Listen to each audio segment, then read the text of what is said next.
તમે પાણીની પરબ વિશે તો સાંભળ્યું જ હશે, પરંતુ અમદાવાદમાં ચાની પરબ ચલાવવામાં આવે છે। અમદાવાદના ખાડિયા વિસ્તારમાં સુહાગભાઈ પોતાના માતા પિતાની યાદમાં રાહદારીઓને દરરોજ બપોરે 3 થી 5 તેમનો અલખના ઓટલે ચા પીવડાવે છે।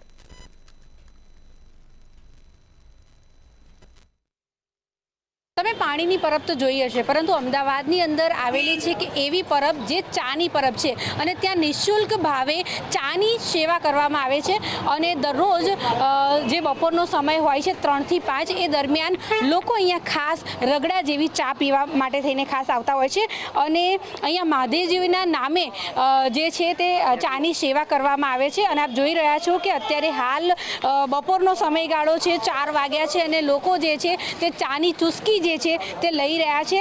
દરરોજ સોમવારથી લઈને રવિવાર સુધી દરરોજ બપોરનો જે સમય હોય છે તે દરમિયાન ખાસ જે છે તે ચાનું અહીંયા નિઃશુલ્ક વિતરણ કરવામાં આવે છે। વિતરણ એટલે કે એક જાતની સેવા, એક જાતની ચાની પરબ। જે લોકો ચા પી રહ્યા છે એ લોકોની જોડે આપણે જઈશું ને વાત કરીશું। અંકલ, કેટલા સમયથી તમે ચા પીવા માટે અહીંયા આવો છો? ઘણા ટાઈમથી।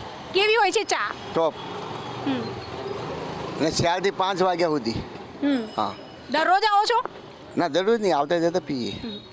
અંકલ, તમારું નામ? શૈલેષભાઈ। શૈલેષભાઈ, ચા કેવી છે? પહેલા તો ચા તો નંબર 1 છે, બહુ ટોપ ચા છે। આવી રગડા જેવી ચા એ બી નિઃશુલ્ક મળે તો શું કહેવું? સારામાં સારું કેવું, સારી સેવા છે। ચોક્કસથી આ જે સેવા કરવામાં આવે છે એ આપ જોઈ શકો છો કે શ્રીનાથજી વાળા જે છે લચ્છુભાઈ, તેમના તરફથી આ શ્રી નટેશ્વર મહાદેવના નામથી સેવા ચાલી રહી છે અને આ ચાની સેવા છે। જે લોકો આ સેવાકીય કાર્ય કરે છે એ લોકોની જોડે આપણે જઈને વાત કરવાનો પ્રયત્ન કરીશું કે કેટલા સમયથી તેઓ આ સેવા ભાવમાં લાગેલા છે। મોટાભાઈ, પહેલાં તો તમારું નામ? સાગર વિહોલ।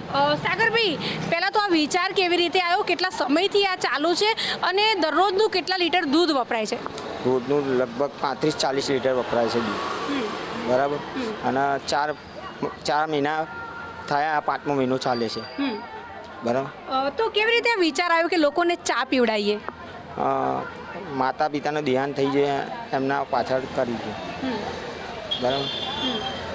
એમના પાછળ કર્યું છે અને ભોળેનાથના પ્રસાદ ધરાવીને પછી ચા વિતરણ કરીએ છીએ। રોજના કેટલા લોકો આનો લાભ લે છે? 400 થી 500 જણા લે છે।